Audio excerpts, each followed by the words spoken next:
Cuban President Miguel Diaz-Canel is paying a 3-day state visit to China starting today.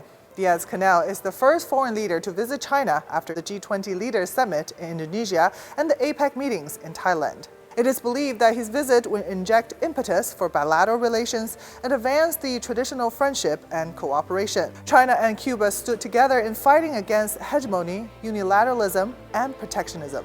Mao Ni, spokesperson of China's foreign ministry, said at a routine press briefing on Monday that China and Cuba are good friends, good comrades, and good brothers. They join hands on the socialist path, support each other on core interests, coordinate closely on international and regional issues, setting a model of solidarity of socialist countries and cooperation between developing countries. When the US-led West mirrored China at international stage in human rights and other excuses, Cuba is a firm supporter of China's core interests, while China has been a timely friend when Cuba is in need. At a UN occasion on November 3rd, Dai Bing, China's deputy permanent representative to the UN, voiced support for Cuba against U.S. unilateral coercive sanctions, as they have seriously violated the international consensus on the 2030 agenda and damaged people's living and development rights. It is clear that Cuba's difficulty in economy and people's livelihood is largely caused by U.S. sanctions. Washington, amid the COVID-19 pandemic,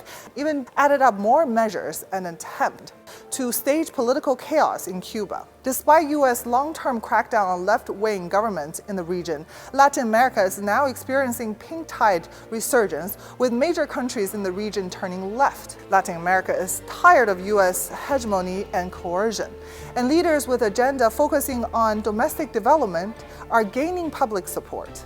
Cuba's presence and its exemplar role in Latin America's turning pink fully demonstrated that U.S. maximum pressure on the rivalry and its beggar thy neighbor policy to maintain its hegemonic status didn't work, and they won't work in the future either.